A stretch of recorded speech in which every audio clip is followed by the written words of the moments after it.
टुटा सागा सजण तो टुटा सागा सजण तो प्रीत नजी पुजाणी पे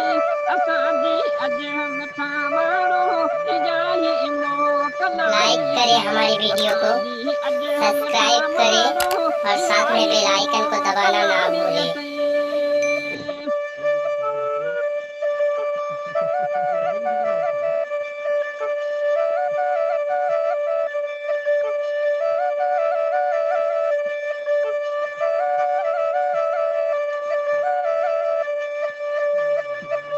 जेके खाधा है पीता सो कदा से माप जाने तो कदा से माप जाने तो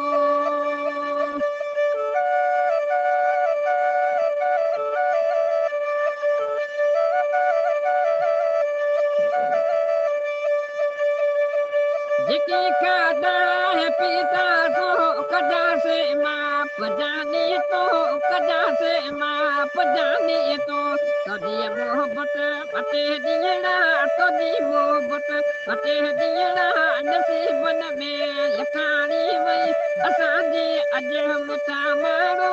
इजाही मोकलाणी कई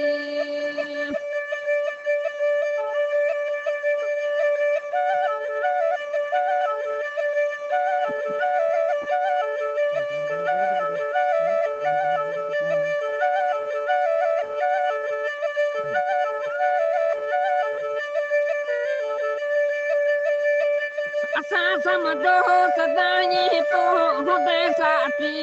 दुख सुख जो हूंदे साथी त दुख सुख जो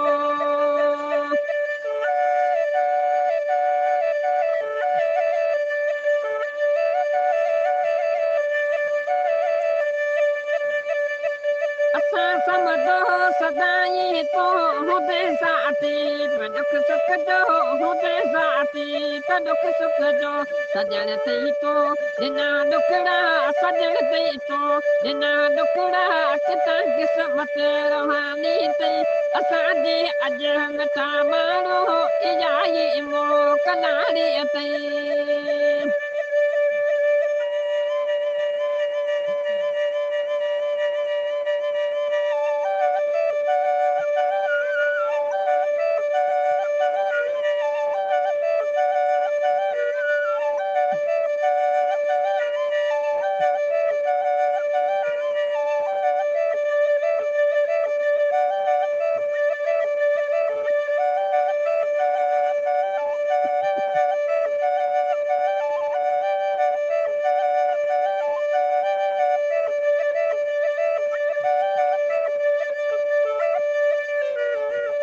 हुयो यकतार के ॾाढो उमेदो दिल उञायल जो उमेदो दिल उञायल जो